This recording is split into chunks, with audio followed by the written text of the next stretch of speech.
یہ بہت پرانے زمانے کی بات ہے۔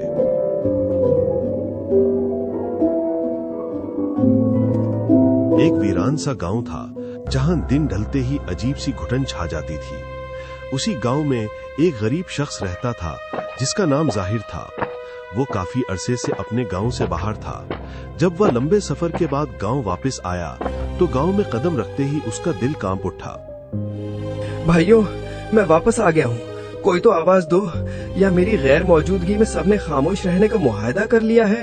اس نے ایک ایک کو پکارا مگر سب کی آنکھیں کھلی تھیں اور روحیں جیسے قید ہو چکی تھیں۔ اچانک کسی نے اسے زور سے کھینچا۔ وہ لڑکھڑاتا ہوا ایک گھر کے اندر گھسیٹ لیا گیا۔ وہ اس کا پرانا دوست تھا جس کے چہرے پر خوف جم گیا تھا۔ خاموش رہو، وہ آ رہی ہے، اور اگر اس نے ہمیں دیکھ لیا تو ہم گئے کام سے۔ کون آنے والی ہے؟ ارے بتاؤ کریم، کون آنے والی ہے؟ چڑیل، میرا تو نام لیتے ہی دل کانپنے لگتا ہے۔ دونوں نے دروازے کی درز سے جھانکا۔ اندھیرے میں ایک سایہ حرکت کر رہا تھا۔ چند لمحوں بعد وہ سایہ واضح ہو گیا۔ وہ ایک خوفناک چڑیل تھی۔ آنکھیں سرخ تھیں، بال بکھرے ہوئے تھے اور اس کی سانس سے موت کی بدبو آ رہی تھی۔ وہ آہستہ آہستہ گاؤں میں گھوم رہی تھی۔ جس پر اس کی نظر پڑتی وہ وہیں جم جاتا۔ کچھ دیر بعد وہ اندھیرے میں غائب ہو گئی۔ یا اللہ، یہ کیا تھا؟ ایک لمحے کے لیے تو مجھے لگا آج میری کہانی ختم ہونے والی ہے۔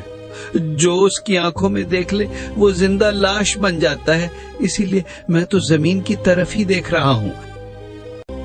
اگلی رات جب چڑیل دوبارہ آئی، دونوں نے اس کا پیچھا کیا۔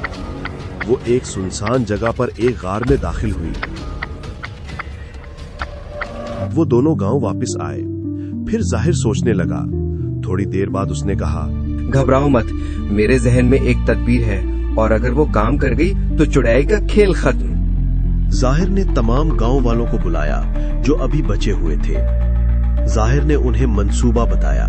سب نے حامی بھری۔ پھر ظاہر اور اس کا دوست اس غار کی طرف گئی۔ او چڑیل، باہر تو نکلو، لیکن ذرا آہستہ آنا، اتنی بھی جلدی نہیں ہے۔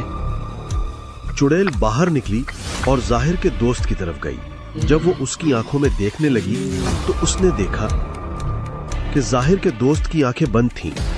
وہ غصے میں آ کر حملہ کرنے والی تھی کہ ظاہر نے اس کے اوپر تیل ڈال دیا اور گاؤں والوں نے بھی تیل ڈالا۔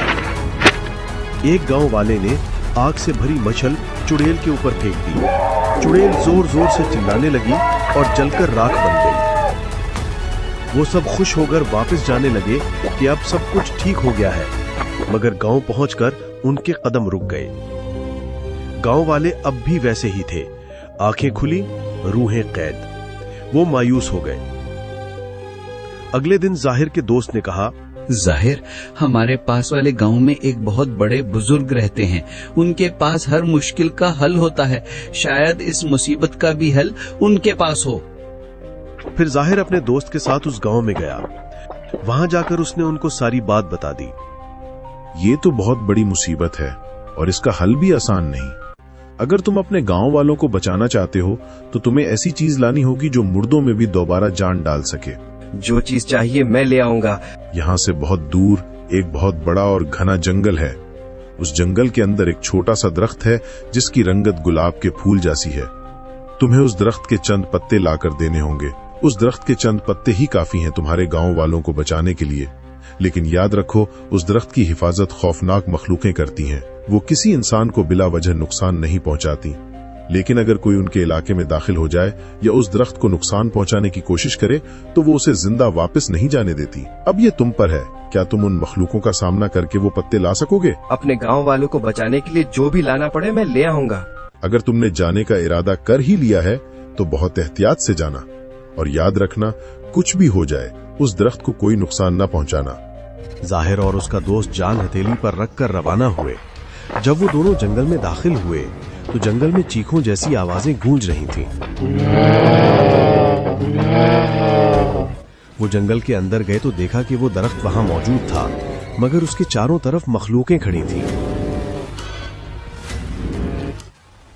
ہمیں انہیں یہاں سے دور لے جانا ہوگا۔ میں ان کا دھیان اپنی طرف کر لیتا ہوں، تم اتنی دیر میں پتے لے لینا اور ہاں اگر میں بھاگتا ہوا نظر آؤں تو سمجھ جانا منصوبہ کامیاب ہو رہا ہے۔ ظاہر وہاں سے دور گیا اور زور زور سے چلانے لگا۔ آواز سن کر ساری مخلوقیں ظاہر کے پاس آ گئیں۔ ظاہر وہاں سے بھاگ کر اپنے دوست کے پاس گیا۔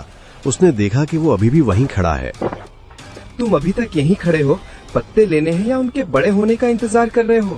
ابھی بھی ایک مخلوق بیٹھی ہے اور سو رہی ہے۔ اب کیا اس کے پاس جا کر یہ کہوں کہ مخلوق جی تھوڑا ہٹیے، مجھے کچھ پتے چاہیے، اور اگر وہ اٹھ گئی تو ایک ہی بار میں مجھے کھا لیا تو کیا کروں گا میں؟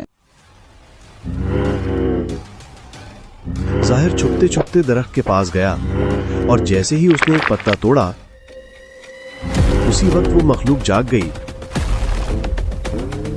اور تمام مخلوقیں بھی وہاں آ گئیں۔ میں تمہیں مار ڈالوں گا، آخر تم ہماری سرزمین تک پہنچے کیسے؟ ظاہر نے کلہاڑی اٹھائی اور کہا، خبردار، اگر کوئی میرے قریب آیا تو میں یہ درخت کاٹ دوں گا، پھر شکایت مت کرنا کہ میں نے پہلے خبردار نہیں کیا تھا۔ مخلوقیں ڈر گئیں اور پیچھے ہٹ گئیں۔ میں آپ کو نقصان پہنچانے نہیں آیا، مجھے صرف اس درخت کے چند پتے چاہیے۔ وعدہ کرتا ہوں درخت کو کوئی نقصان نہیں پہنچے گا۔ مجھے ان پتوں کی سخت ضرورت ہے، اس لیے مجھے یہ قدم اٹھانا پڑا۔ مجھے صرف پتے چاہیے، مجھے لے جانے دو، میں اس درخت کو کچھ نہیں کروں گا۔ ٹھیک ہے، تم یہ لے جاؤ، مگر خبردار دوبارہ یہاں آنے کی جرت مت کرنا۔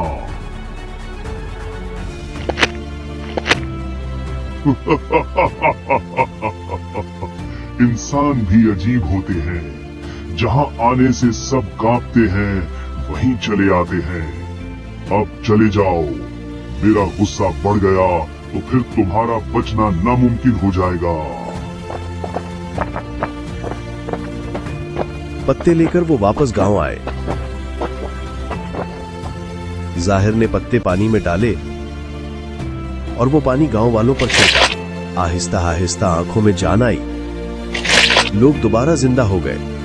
گاؤں والوں نے ظاہر اور اس کے دوست کا شکریہ ادا کیا۔ پھر کبھی گاؤں میں کچھ نہیں ہوا اور ظاہر بھی اپنے دوست کے ساتھ ہر دن خوشی سے جینے لگا۔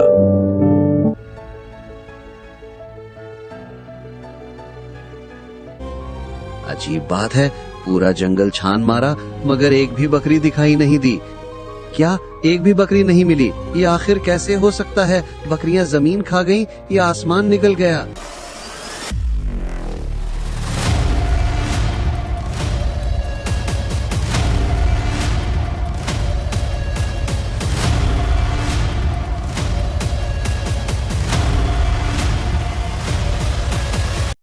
یہ کون سی ہولناک مخلوق ہے؟ ہم نے اپنی پوری زندگی میں ایسا خوفناک منظر کبھی نہیں دیکھا۔ یہ کیا ماجرا ہے؟